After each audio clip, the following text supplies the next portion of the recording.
நாளைக்கு மதியானம் 12 மணிக்கு இந்த மேக கூட்டங்கள் எல்லாமே கலைஞ்சிடும் அப்படின்னு இன்னைக்கு 12 மணிக்கு இப்படி ஒரு போஸ்டர் இசை புயல் ஏஆர் ரஹ்மான் அவர்கள் ஷேர் பண்ணிருக்காரு. இந்த மேக கூட்டங்களுக்கு பின்னாடி அப்படி என்ன மறைஞ்சிருக்கு, என்ன சொல்ல போறாரு, இந்த மேக கூட்டங்கள்லாம் கலைஞ்சிருச்சுன்னா அதுக்கு பின்னாடி இருக்கக்கூடிய விஷயங்கள் என்னவா இருக்கும் அப்படின்னு இப்போ ரசிகர்கள் இந்த போஸ்டர் பார்த்துட்டு பயங்கர கியூரியஸ் ஆயிட்டாங்க.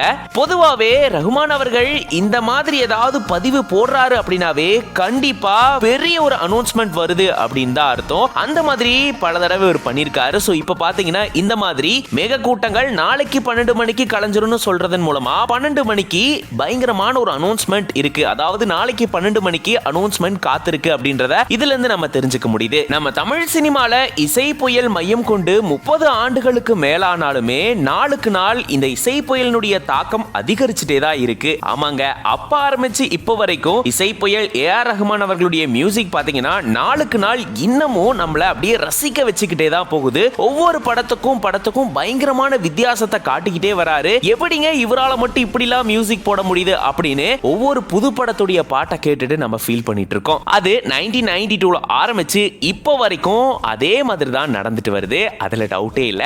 அந்த வகையில இப்போ அடுத்து இவர் ஏதோ பெரிய அனௌன்ஸ்மெண்ட் கொடுக்க போறாரு அப்படின்றது நமக்கு நல்லா தெரிஞ்சிருச்சு. பட் அந்த அனௌன்ஸ்மெண்ட் என்னவா இருக்கும் அப்படின்றது தான் இப்போ பல பேரை கியூரியஸ் ஆக்கிருக்கு. ஒருவேளை அடுத்த படத்தினுடைய அனௌன்ஸ்மெண்டா இருக்குமா, அந்த மேக கூட்டங்களுக்கு பின்னாடி அப்படி என்னதாங்க மறைஞ்சிருக்கு, என்னவா இருக்கும் அப்படின்னு சொல்லிட்டு இப்போ ஃபேன்ஸ் எல்லாம் பயங்கரமா இத பார்த்துட்டு கமெண்ட் பண்ண ஆரம்பிச்சிருக்காங்க. ஆஸ்கர் நாயகன் இசை புயல்னு நம்ம ரசிகர்கள் இவரை கொண்டாடுற மாதிரியே இவரும் நாளுக்கு நாள் பாத்தீங்கன்னா அவருடைய மியூசிக்ல நிறைய மேஜிக்க பண்ணிட்டே வராரு. சோ அந்த வகையில இந்த மேக கூட்டங்களுக்கு பின்னாடி ஒரு சூப்பரான மேஜிக் மறைஞ்சிருக்கு அப்படின்றதுல டவுட்டே இல்ல. ஆனா அது என்ன மேஜிக் அப்படின்ற அனௌன்ஸ்மெண்ட் நாளைக்கு மதியானம் 12 மணிக்கு வரப்போகுது. அது என்னவா இருக்கும் அப்படின்றத தெரிஞ்சுக்கணும்னா கட்டாயம் மறக்காம பிஹைண்ட் வுட்ஸ்ல நாளைக்கு அந்த அனௌன்ஸ்மெண்ட் கொடுக்கிறோம். சோ அதையும் பாருங்க. அண்ட் அதே சமயம் அது என்னவா இருக்கும் அப்படின்னு நீங்க யோசிக்கிறீங்களோ அதெல்லாத்தையுமே கமெண்ட்ஸ்ல சொல்லுங்க.